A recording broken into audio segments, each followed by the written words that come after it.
And some people think that marketing automation and social are like sort of diametrically opposed. It's about sending emails and things that are not very personal, but really this is about getting more one-to-one and really understanding the customer and figuring out when is the right time to talk to them, what's the right thing to talk to them about. And so it is really a much more of a social exercise facilitated by the right technologies. But my challenge is that their budgets are so small that like every dollar counts. And so for the person that's like test and learn, but wait, hold on, like I only have a little bit of budget. I don't have the budget to test and learn. And they're like, they end up being sort of naysayers a little bit unless they see it work right away. So how do you combat like that fear, but also the budget side of the equation when working with SMBs? You know, this is just sales 101. You know, I can't walk into this room with, what do we have, 50 people in here? I can't walk into this room of 50 people with a box full of crap and say, you're all going to buy my stuff now. And of course, none of you probably will. And and I'm going to walk out feeling like a failure. You know, WordPress websites, which make the cost of ownership of a decent website cheaper than they've ever been. You've got good tools like Gravity Forms for WordPress. You've got good tools like Google Analytics and other services that integrate with that whole ecosystem. Any budget works. To the point earlier is, just because it may not work perfectly, you're still going to be doing something. So you can get that email out and you'll be optimizing it, and you'll just kind of see this rate of return, but it doesn't mean you're going to start at zero. So you're going to see some return, and then really the effort is how do we get more and more out of it.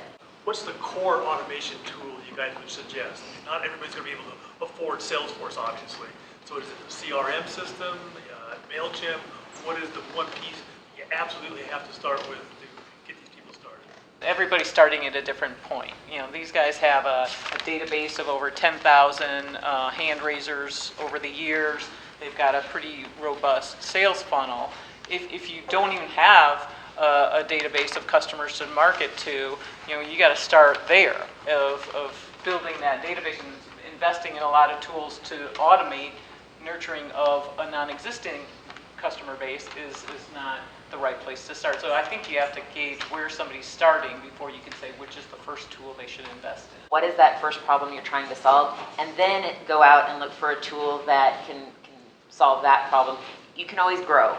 I think the big mistake is to try to boil the ocean and say, well, these are our list of problems. And there are tools that can handle all of that, but if you try to do it all at once, that's where I think you're going to hit so many walls and get frustrated and start to say, well, this doesn't work for anything. So pick whatever it is that your company's really struggling with in the immediate future and tackle that one. And that's where, there are a ton of tools, but it's going to be the one that best fits that first need, and then you can add on as your company grows and gets a little bit more comfortable with marketing automation. A client has hired me to help them specifically with social media marketing. Their client is an orthopedic hospital, and I'm afraid that the demographic they're trying to reach isn't engaged in social media anyway. And so I don't know if social media is going to provide the answer, and I don't know if automation is going to provide an answer, because I don't know if the people, all they want to see is an uptick in their social media presence. Carrie, you want to take a crack at that, or Mike? I'll offer, yeah, it's not what we think. The Pew Research Center turned out its 2014 review of social media use, and we've heard year over year, ever since 2009, that the highest growing demographic on Facebook users and social media in general is the 55 plus crowd. I would also encourage you to discover the other personas that orthopedic care reaches out to. It's not just age. Right. There's a high percentage of orthopedic care is high activity injuries, sports injuries, and climbing injuries and injuries around the home. And so there is a big percentage of their audience that is going to be on social media. Can you speak a little bit to, some of the key required resources that you think should be in place, either within your own organization or in an agency that you hire, before you embark on this endeavor? And it may be different for a large business versus a small business, but my sense is at least there are, key people that need to be hired or in place. place.